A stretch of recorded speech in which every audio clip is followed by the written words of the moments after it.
The man wiped the ice skate blade clean and opened his mouth wide, discovering a painful cavity. With no doctor around, he made a bold decision. He pressed the blade against the bad tooth, held it steady, picked up a rock, and slammed it down hard. The searing pain knocked him out cold. When he came to, he tore open the packages, hoping to find something useful. The first box held a stack of videotapes. The second contained a volleyball. The third had a pair of ice skates that could be used to crack open coconuts. Then he found a women's dress, tore off the hem, and fashioned it into a fishing net. But when he reached for the last package, he hesitated. Instead of opening it, he set it aside, keeping it as his reason to stay alive. Later, he caught a small fish with his makeshift net, but the fishy smell was so strong he couldn't choke it down. He tried rubbing sticks together to make fire, but accidentally cut his hand. In a fit of rage, he smashed everything around him. Once he'd calmed down, he noticed the bloody handprint on the volleyball. He drew a face on it and named it Wilson. Keeping Wilson nearby, he kept trying to start a fire. Maybe it was loneliness, but he started talking to Wilson as he worked. Finally, the wood began to smoke. He leaned down and blew hard. The flame caught. That night, he built a bonfire on the beach, roasted a delicious crab, and gained a new companion. 8 years flew by, and the man had adapted to island life. He could cast his line and catch fish with ease,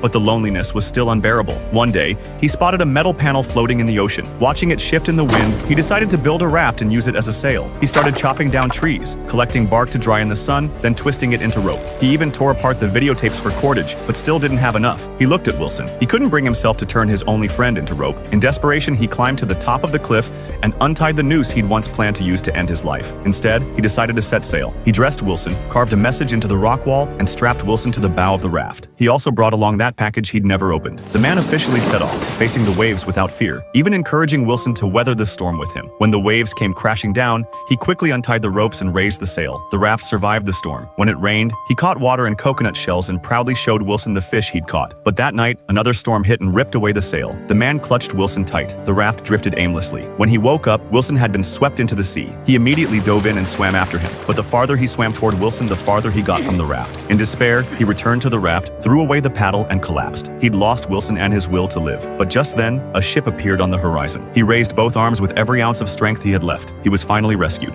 A month later, Chuck returned home. But after 8 years away, the girlfriend he'd thought about day and night had gotten married. At the welcome back party his company threw for him, he found the spread of seafood completely tasteless. Back in civilization, staring at his girlfriend's photo in his pocket watch, he fell deep into thought. Eventually, Chuck bought another volleyball of the same brand, took the package that had stayed with him for 8 years at sea, and went to the address on the label. He left a thank you note and slowly walked away. What he didn't know was that inside was a waterproof, solar-powered satellite phone with auto-charging capabilities. Fate had actually placed his rescue right beside him all along. Maybe that's just how life works. There will always be regrets. Follow me for daily movie updates delivered on time.